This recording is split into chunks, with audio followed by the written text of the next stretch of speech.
अपराध पाप और श्राप पर जयवंत होकर पिता के दाहिने जा बैठे हैं। और हमें भी यीशु जी के पद चिन्हों पर चलने के लिए कहा जाता है।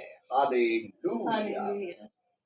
सो हम सबको बहुत ही सावधान रहने की आवश्यकता है। Hallelujah hallelujah. एक और आयत पढ़ के रोकेंगे, फिर 7 से अगले शनिवार को चलेंगे आगे। कोई तुम्हें व्यर्थ बातों से धोखा ना दे, क्योंकि इन्हीं कामों के कारण परमेश्वर का क्रोध आज्ञा न मानने वालों पर भड़कता है। हालेलुया। कोई तुम्हें व्यर्थ बातों से धोखा न दे। अब व्यर्थ बातें क्या? प्रसाद ले लो, दुआ करके खा लो, शुद्ध हो गया।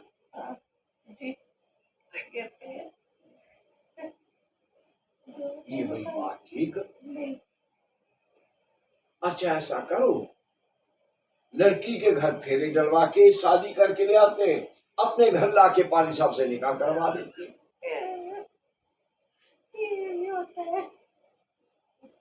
वही बात कि बंदे ने रच के पी ली, अब इसको दही और नींबू खिला दो।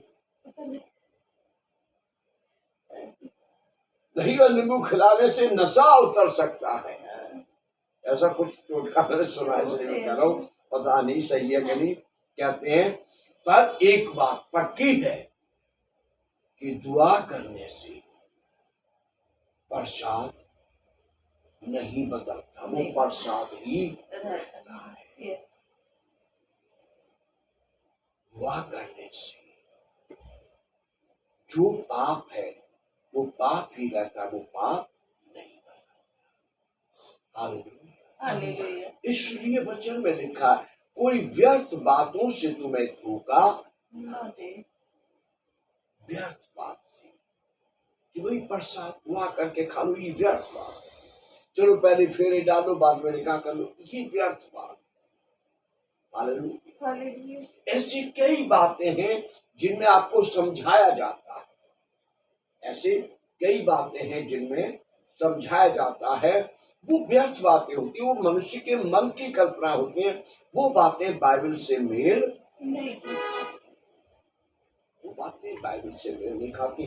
बहुत सारी जीवन साथी के बारे में, शादी के बारे में, रोज जीवन निर्वाह करने के बारे में कई प्रकार से बातें आती हैं जो बाइबल से मेल नहीं खाती, परमेश्वर की शिक्षा से मेल नहीं खाती, लेकिन वो बाहरी बातें होती है और उसके बारे में परमेश्वर का वचन कहता है, तुम्हें कोई व्यर्थ बातों से धोखा ना दे, सावधान रहो, क्योंकि इन्हीं कामों के कारण परमेश्वर का क्रोध आज्ञा न मानने वालों पर भड़कता है।